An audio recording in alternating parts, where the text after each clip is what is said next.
Hello and welcome back, ladies and gentlemen. Today is going to be dedicated to the world of decentralization and its organizations, as well as the various individuals, groups that will be working against the people of the world, so you don't take full advantage of what the true significance of decentralization means.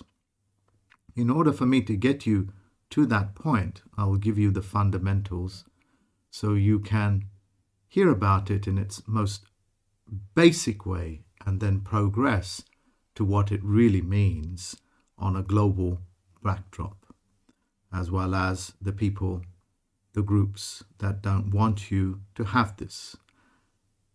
You can see why by the end of this presentation, you'll see why so many groups are against it. These things will become very obvious. So let's go straight into the presentation. First of all, one of the things you need to ask yourself on the basic principles of decentralization is, what is at its core? Well, at its core is a thing called non-fungible tokens. That means it's things that cannot be divided and that have different values. So if you've got 10 gold coins, the face value of those coins will always be the same, but the sentimental value of it to other people will be greater. So they will be paying less for it or paying more for those 10 coins. That which means that is what non-fungible tokens are. Okay.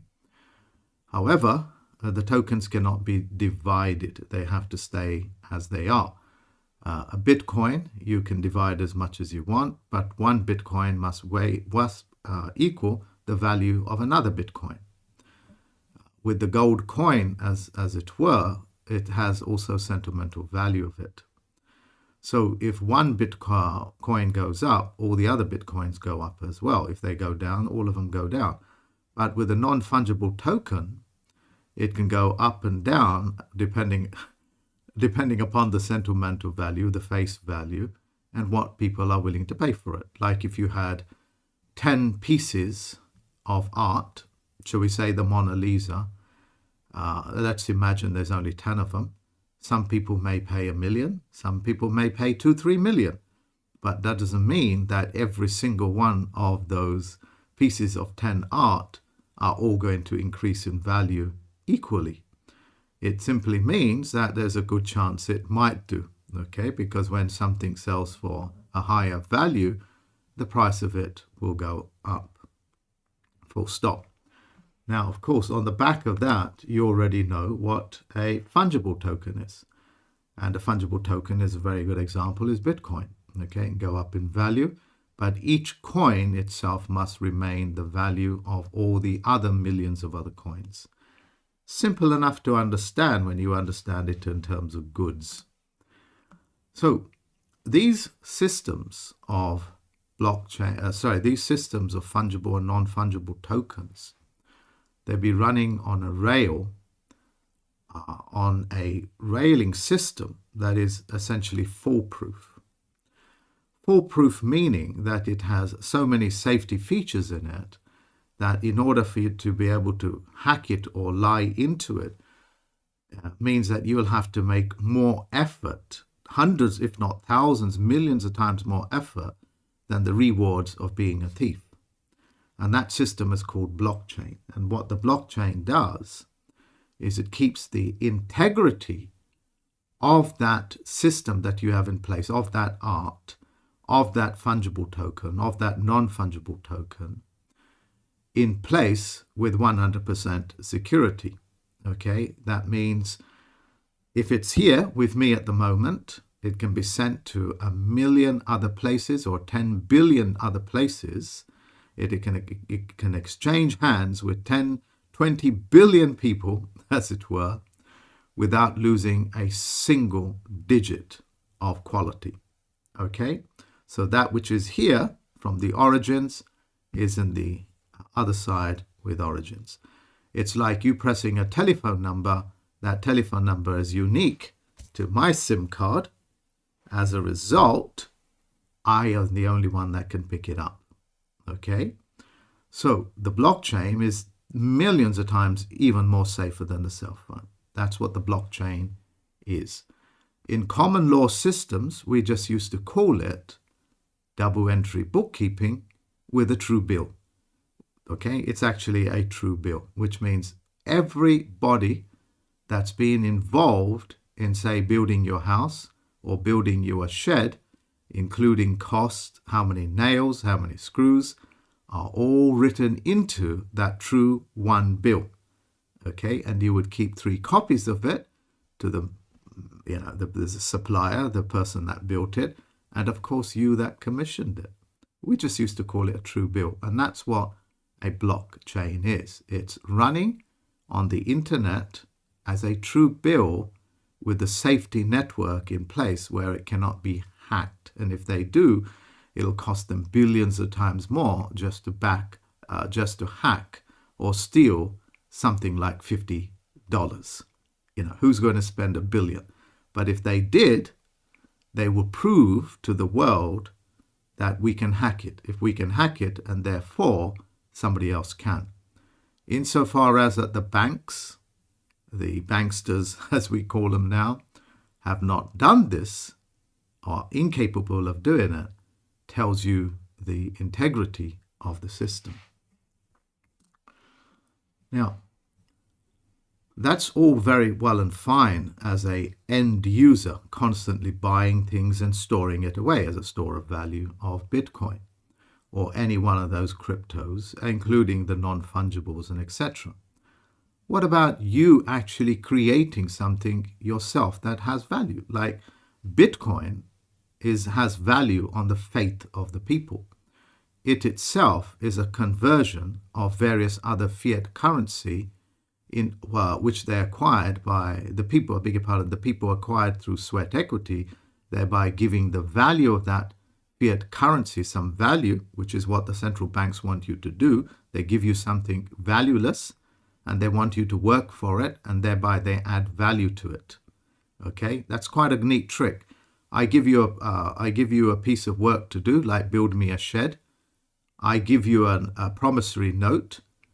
You build me the shed, and then I give you a promissory note, thereby adding value to that note. However, it's not redeemable by me. Hence, your promissory notes are not redeemable by the Bank of England or the Federal Reserve Bank for its face value, which is supposed to be in US silver sterling, as it were. And in this country, it is silver. Okay, the Bank of England will not hand it over. And if they do, I don't know what the system is. So, you are the end user. Okay, so what use is all of these things to you if you can't do anything with it except store it? Well, the use of smart contracts. The smart contract just simply means, say you created this pen, okay? And with this pen, it comes with a price. Well, that's part of your smart contract, and with that, you tell them how much you want for it and how to use it.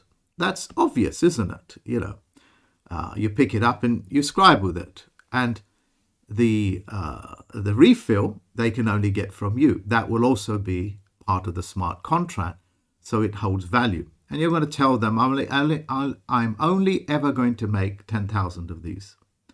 And as a result, they're going to either appreciate in value or just completely come off the market. But you yourself can determine how much these pens can be sold onto by the other end users. In other words, the people who have possession of it can bypass the middleman of an Amazon account, eBay, or going through borders and transmit this pen, as it were, to you for a greater price. And you can put that into your terms and conditions, that if you're going to sell it to the second generation, you're the first generation that bought it off the originator. If you're going to sell it on to the second generation, the people that want to buy it, you have to sell it for more than what you bought it for. Yeah. You can do those sort of things. And once you know how to write those types of contracts and put it into code, what essentially happens is that you've removed the need for a solicitor or a lawyer okay, because the transactions are not going through a governmental organization. They're centralized, which means the people that are listening to me, the only thing in between me and you is a computer program that allows me to do that. And once that computer program becomes decentralized, you'll find YouTube itself will disappear as well, because YouTube does a lot of censoring. YouTube has filters in place saying that they won't give you certain types of information.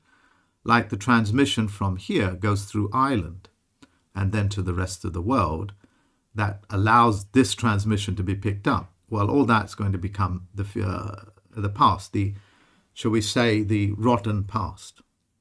That's the power of smart contracts, okay? It means that if you have the ability to make something in virtual land or in physical land, you can tokenize it, and on that token, you can write your own terms and conditions that can be translated in code. And the need for code writers as well, although there will be a flourish of it, you'll find that system is also going to be automized. In other words, you can put in the words that you need and it'll give you the code. So the creators of this decentralized system, the decentralized autonomous, which means self-governing organizations, is going to be in the pockets of every man and woman that walks and breathes on this planet. And those internet savvy people, the US is very internet savvy, India, China, they'll be picking it up like hot potatoes, as it were. Okay, so it's an extremely exciting part of our history to realize that you are the producer, and your ability to produce it so cost effectively is that you are able to create what they call scales of economy. And I'll go on to that in a few minutes. But let me quickly explain the metaverse. Within the physical world, we have these sort of things. And as we interact more and more, we are in the metaverse. So this transmission is coming from three-dimensional world, subject to fourth dimensions, time and space being variables, goes through a middleman, which is part of the virtual world controlled by YouTube. Okay, and that's part of the metaverse. It's got nothing to do with Facebook. They're just late players in this. Because Facebook has lost so much respect already, I doubt they are going to succeed. Because the creativity in the hands of the people are much greater than the creativity in the hands of corporations. In fact, corporations and etc. have little or no creativity. That's why Facebook looks exactly how it does, which is really quite ugly. Its interactions are highly censored. YouTube and so on and so forth. Its face, its creativity hasn't changed very much. What it's been doing is competing with the torrents of this world to make sure that the people around the world don't understand how a torrent works. Well, a torrent is a decentralized organization, and they've done such a good job on scaring people away from torrents that they don't want to touch it. So it's been kind of replaced with an incredibly secure system of communication, transmission of money, transmission of goods, services, and as well as confidentiality, privacy, security, and etc. When you give a nation security, it'll grow in wealth. When you don't lie and cheat them and cripple them, they'll grow in wealth. Okay? And that's the era that you are in. So, if you folks want to read up more about what the power of the decentralized finance system is, do so, because this is going to be the backbone of how you are even going to buy a bus ticket.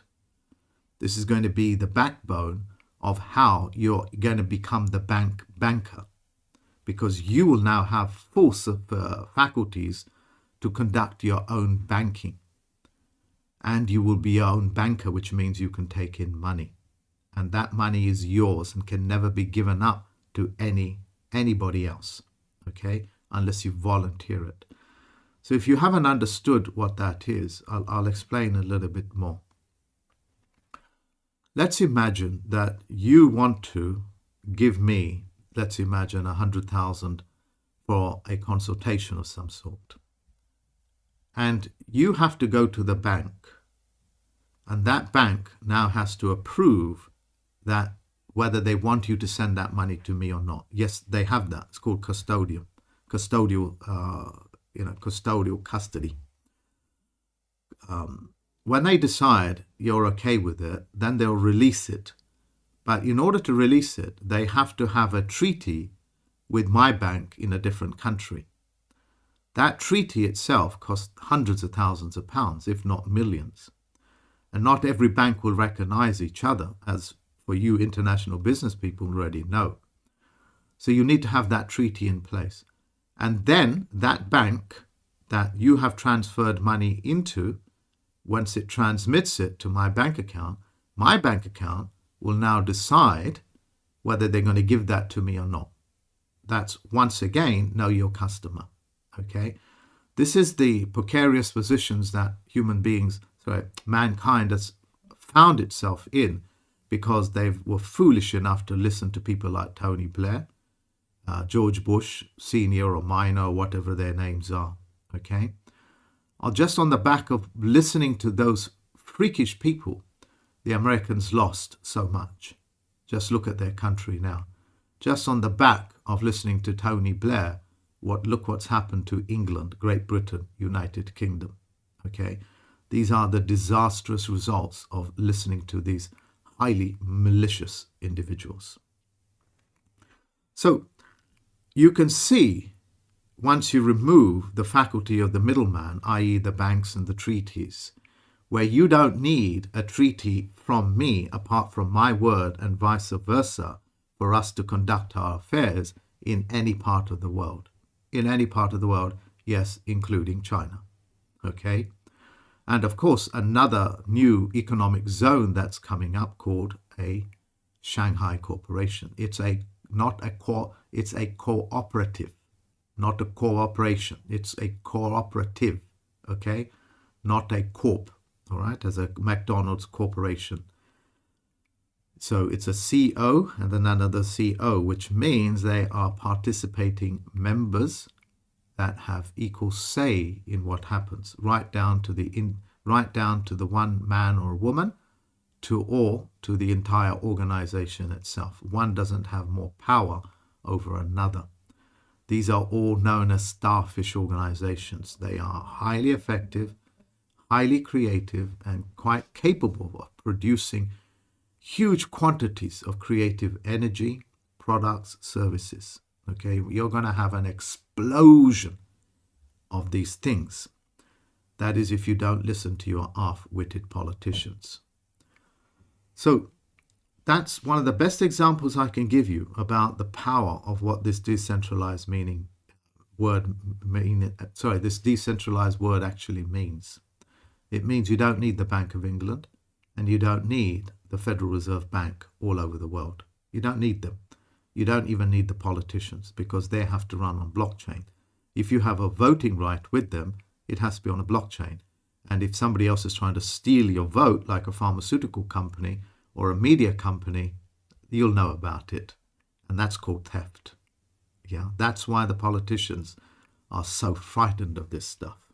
This was supposed to happen around about 25 years ago with the advent of torrents.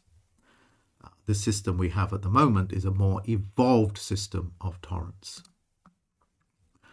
Now, as I said, I will talk to you about scales of economy.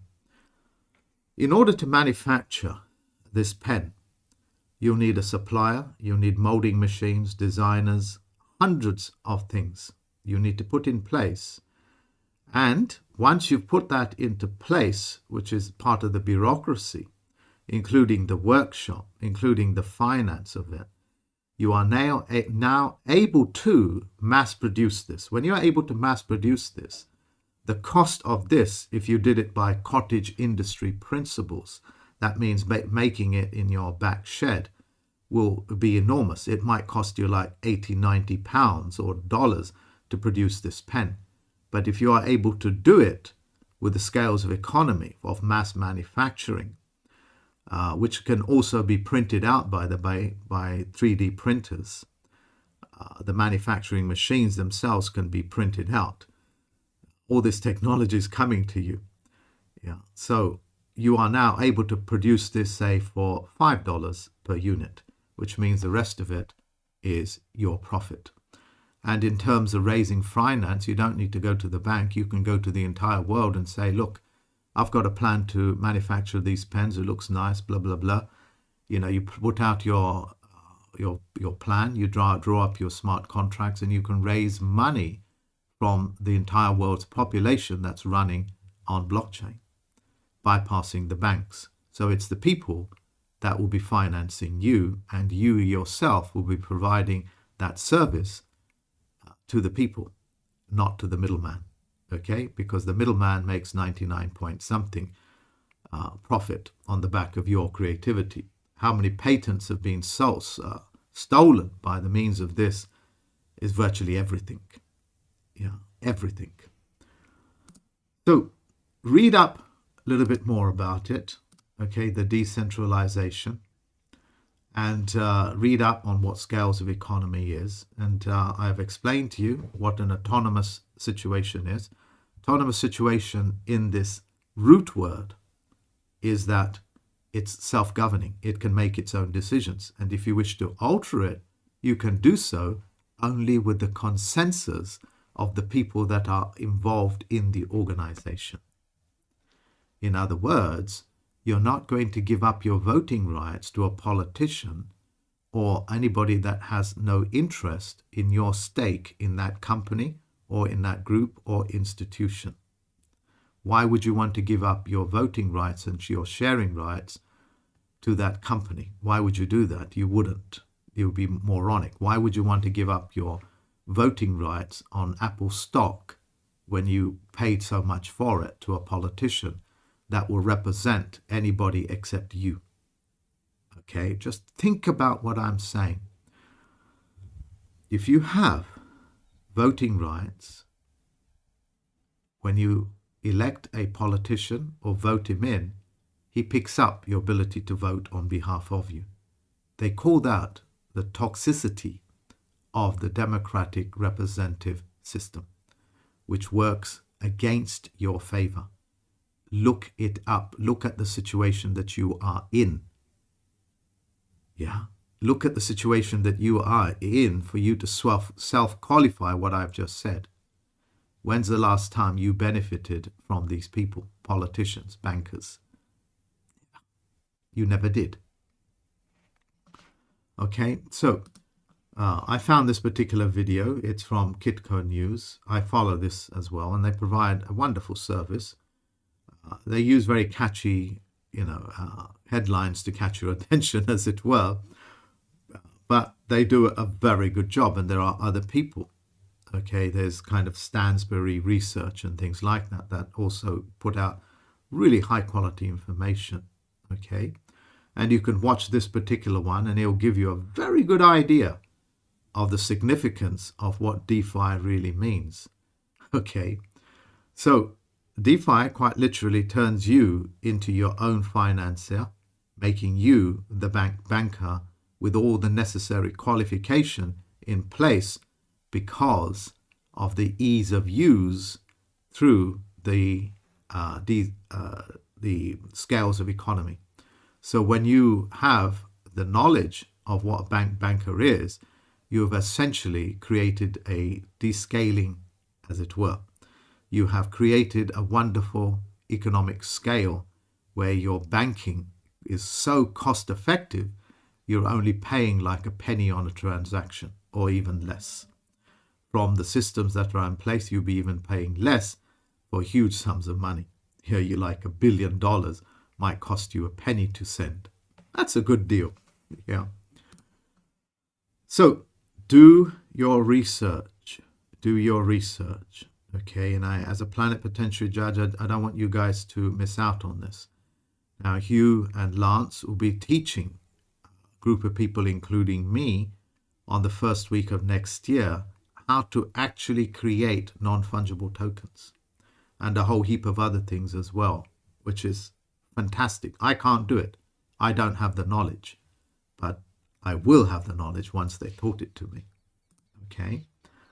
Now, there is something that you must be aware of, which is there is a lot of people working against your interests.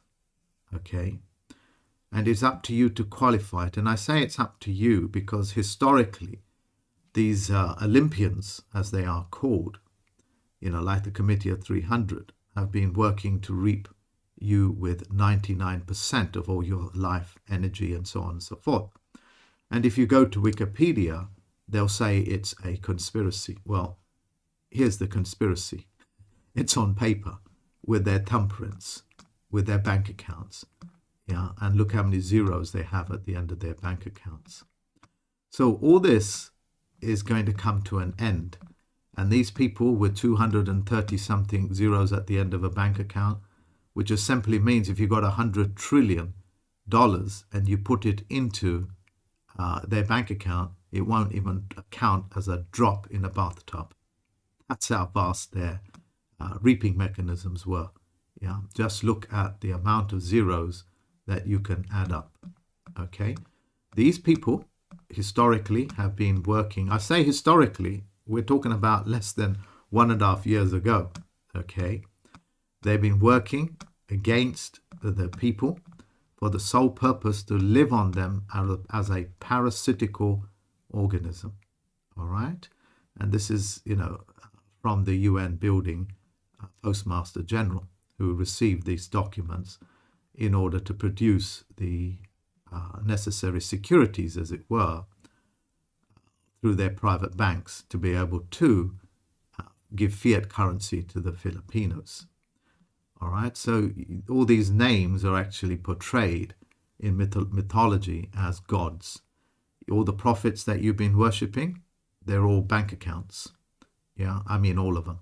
You have very little people that you've actually really profited from. As they say, what do you gain by profiting from this when you have lost your soul? And that's what these people have done. They have lost their souls. So as you can see, it'll quite clearly point out it's a conspiracy. And that conspiracy, of course, is a lie. If you looked at this Wikipedia, it would have told you who they are, what they are, and so on and so forth, and the various institutions that they run, including the Tavistock Institute, which is put in place in order to color the law, to be able to profit from the corruption of language, corruption of ideas, and the corruption of the human being, as human beings quite literally means monster. Okay, they are the creators of monsters, and that's what they hope to do. And of course, there are other people that write about it, including John Coleman, that used to actually work for this Committee of 300. Okay, so they write books on it, and yet Wikipedia will quite literally tell you it's a conspiracy theory. Just as 3-4 years ago, they told you that BitCoin is worthless and don't ever buy it. Because so many people listened to it, they lost out on like 50,000-60,000 US dollars or pounds just by listening to them.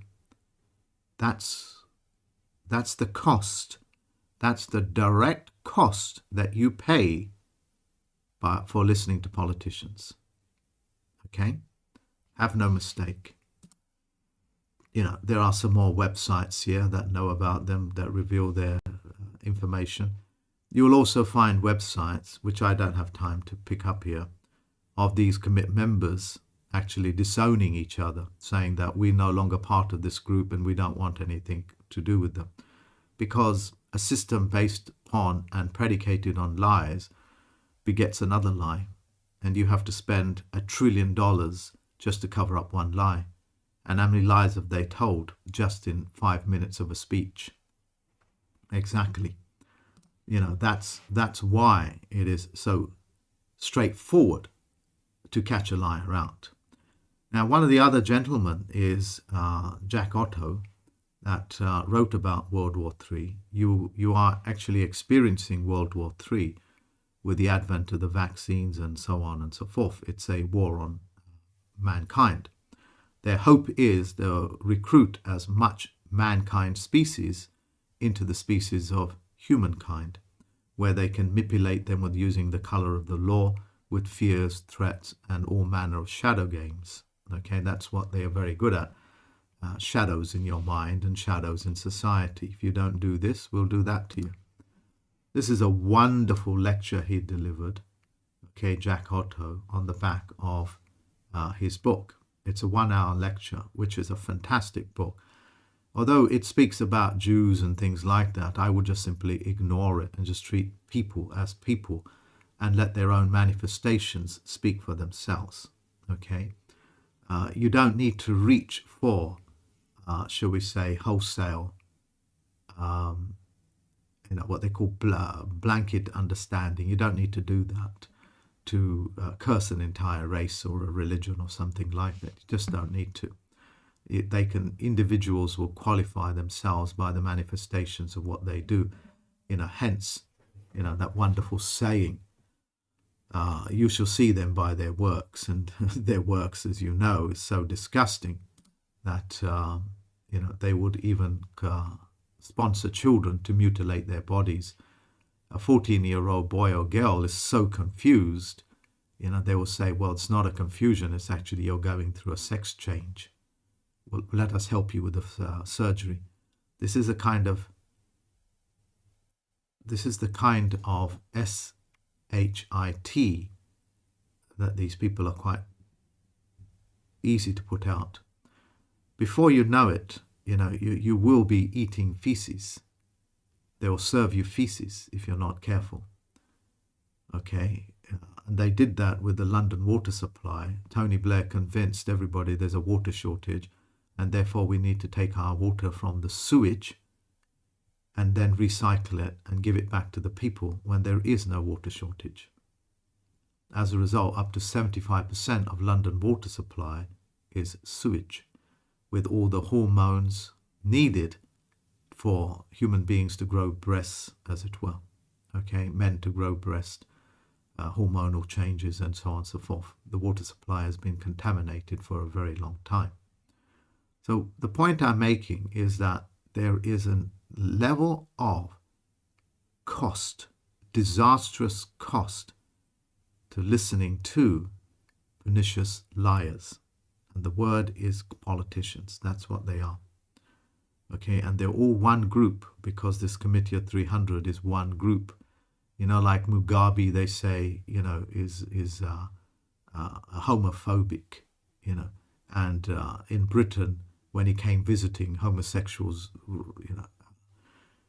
protested him, and Tony Blair disowned him, and all this kind of nonsense. If you look into that document, Committee of 300, they're friends.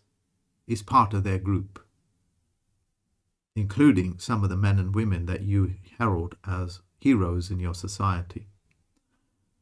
Look, there is a cost there's a cost in giving up your autonomy. There is a cost to giving up your vote. There is a cost in not favoring decentralization. There is a cost for you to give up your ability to elect somebody, even if you want a proxy. And there is a cost allowing the banks to become custodians of your money. Know your bank, as it were, is how I reversed it for my students. So, folks, understand that Tavistock Institutes and the various other institutes in the education system, the politicians are engineering human beings, as it were, on a malicious level to do malicious things and believe malicious things. And when you fall into that trap, the cost of it is tremendous. So, myself, I know the power of the pen, okay, because I work with it. That's called a autograph, an author, an authorship, okay. This is my seal. The seal has more power than any artificial seal. Okay, this seal, which is thumbprint, the fingerprint, has more power than a king's seal. I understand that, and that's why I'm able to do what I do. I also now understand the power of the decentralized mechanism, what they call the decentralized autonomous organization.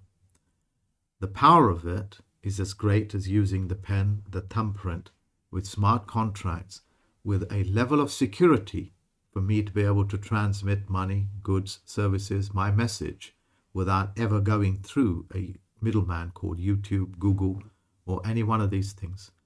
I don't have to now go to Google to do my library searches. I don't need to go to the Carnegie Library to do my searches. I don't need to go into their libraries for very restricted information. In fact, it's better for you to go into a Carnegie Library and order your books, because they'll order them from any part of the world at any cost. That's part of their contract. Okay, that's the power of the Carnegie Libraries. Just make sure that they are Carnegie chartered. Like, for example, if they need to get a book that's 300 years old from Egypt, they'll fly it over with a security guard for you to have it just for 2 weeks. That's a wonderful gift to mankind, which Andrew Carnegie did. But if you censor the books and give the general public pulp fiction into those libraries, they'll never understand what a decentralized organization is. They won't understand how money supply works, how a banker works, and the rest of it. And all that happens is that you walk around just simply in a cloud of haze, not knowing what this is or what that is, because you've surrendered it all. You understand what I'm saying? I understand my power of my thumbprint, my creator's seal, the seal that my creator gave me with, which is unique to my body, my DNA. And this thumbprint doesn't exist anywhere else, nor does this DNA, this body. It's unique. Okay? And I understand the power of this uniqueness of the decentralized organizations. It's going to be a beautiful world. Okay? Please do your best to pick up your pen, use your thumbprint, and pick up your tokens, pick up your education, and pick up your knowledge of what the decentralized autonomous organization is. Thank you.